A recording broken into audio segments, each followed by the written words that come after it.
হুজুর আজকে থেকে আমি নামাজ পড়বো না। আমি যখনই নামাজে দাঁড়াই মনে হইতাছে আমি বাইক চালাইতেছি, ডান্স করতেছি, নাচতাছি। আচ্ছা দাঁড়াও, তোমার নামাজ পড়তে হবে না, তোমার একটা পরীক্ষা আছে, যদি এই পরীক্ষাটা তুমি পাস করতে পারো তোমাকে 5,000 টাকা পুরস্কার দেওয়া হবে। আরে কি বলেন, আমার 5,000 টাকা দিবেন? সমস্যা নাই, আপনি যে কোনো পরীক্ষা দেন, আমি রাজি আছি। ছো, এই নেও গ্লাসে পানি আছে ভরা, তুমি এই গ্লাসটা নিয়ে মসজিদের চারপাশ ঘুরাইয়া আমার দ্বারা নিয়ে আসবে, যদি এটাতে তুমি পাস করতে পারো তোমাকে 5,000 টাকা পুরস্কার দেওয়া হবে। আরে কি বলেন, আমি এখনো যাইতাছি।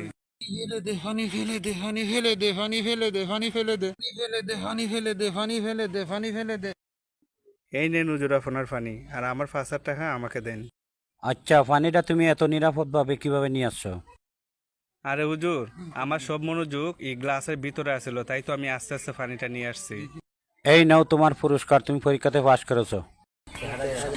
আর একটা কথা শুনো, এই পানিটাকে তুমি যেভাবে আগলায় রেখেছো, তোমার নমাজটাকে এইভাবে আগলায় রাখবা, তোমাকে দুনিয়ার বুকে কেউই ক্ষতি করতে পারবে না।